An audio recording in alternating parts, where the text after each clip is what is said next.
श्री सद्गुरु महाराज की जय। रामायण प्रवचन द्वितीय सोपान अयोध्या कांड।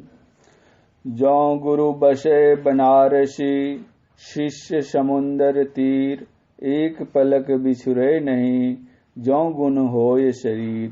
संत कबीर साहब ने कहा है। भरत जी घर में रहते हुए भी भगवान श्री राम के साथ में हैं और भगवान श्री राम जी वन में रहते हुए भी भरत जी के साथ में हैं। इस प्रकार भक्ति में सदैव जीत ही होती है, हार नहीं।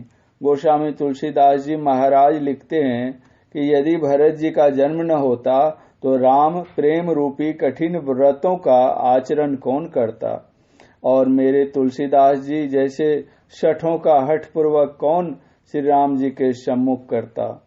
भाव यह है कि जो कोई भरत जी के चरित्र को प्रेम पूर्वक पढ़ेंगे, सुनेंगे और मनन करेंगे तो उनको अवश्य ही श्री राम जी की अर्थात अपने इष्ट के चरणों में प्रेम होगा और विषय से वैराग्य होगा। भरत चरित करी नेमु, तुलसी सो सादर सुनहि, जो सादर सुनहि, सीय राम पद प्रेमु, अवश्य होई भव रस विरति। भरत के चरित्रों को पढ़ने सुनने से भक्ति करने में बल तो मिलेगा ही, साथ ही आज के सामाजिक वातावरण में भरत जी के व्यवहार पर चिंतन मनन करना व विचार करना बहुत आवश्यक भी है। आज थोड़ी सी जमीन के लिए, थोड़ी संपत्ति के लिए बंटवारे में थोड़ा 19-20 होने पर भाई भाई में क्या क्या होता है सबको मालूम है। रामायण बतलाती है कि हमारे देश की संस्कृति कितनी उत्तम थी कि अयोध्या जैसे राज्य लक्ष्मी को भरत जी बड़े भाई श्री राम जी की ओर फेंकते हैं और श्री राम जी अपने प्यारे भाई भरत जी की तरफ फेंकते हैं। आखिर दोनों में से कोई न लेकर उनकी अच्छी व्यवस्था का प्रबंध करते हैं। अपने ही देश की कहानी है कि एक व्यक्ति ने जमीन बेची। जमीन खरीदने वाले ने उस पर मकान बनाने के लिए नींव की खुदाई करवाई। खुदाई करते समय जमीन के अंदर से एक सोने का घड़ा निकला जिसमें मुहरें भरी हुई थी। उस आदमी ने सोचा कि मैंने तो सिर्फ जमीन खरीदी है, घड़ा नहीं, यह घड़ा उस जमीन वाले का है। ऐसा विचार कर वह मुहरों से भरा घड़ा लेकर जमीन बेचने वाले के पास पहुंचा और घड़ा को उसके सामने रखकर कहा, यह आपकी जमीन से निकला है, लीजिए। उस आदमी ने कहा कि मैंने जमीन आपको बेच दी है, उस जमीन में जो कुछ है सब आपका है, मैं क्यों लूंगा। तब उस जमीन वाले ने कहा, मैंने तो सिर्फ आपकी जमीन खरीदी है, घड़ा नहीं, इसे मैं क्यों लूंगा। दोनों में इस तरह का मधुर विवाद हो गया। दोनों उस मोहरों से भरा घड़ा लेकर राजा के पास गए और सारी बातें कही। राजा अपनी प्रजा के उत्तम विचार को देखकर बड़े प्रसन्न हुए।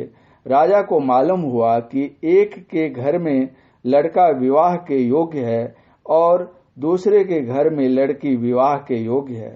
राजा ने दोनों की शादी करवा दी और उस संपत्ति को दहेज के रूप में उन्हीं को दिलवा दिया। धन्य है वह संस्कृति। अपने देश की उस संस्कृति पर हमें गौरव होना चाहिए। उसे पुनः लाने की सख्त जरूरत है।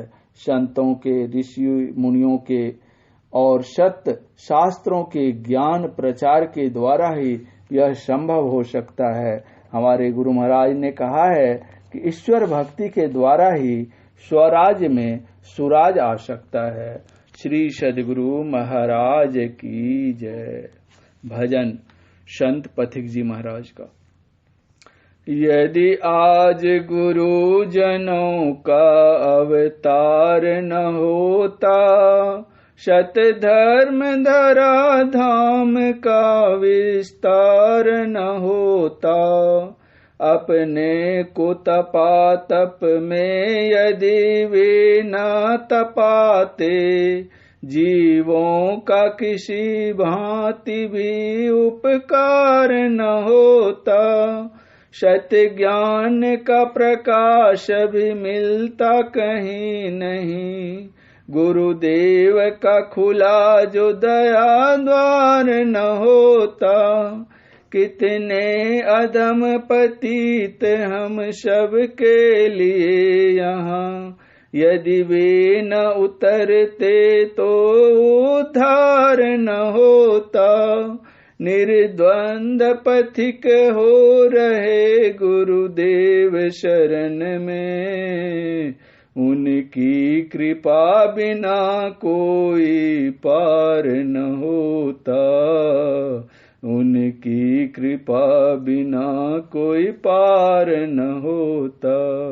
यदि आज गुरुजनों का अवतार न होता, सत्य धर्म धरा धाम का विस्तार न होता। श्री सद्गुरु महाराज की जय।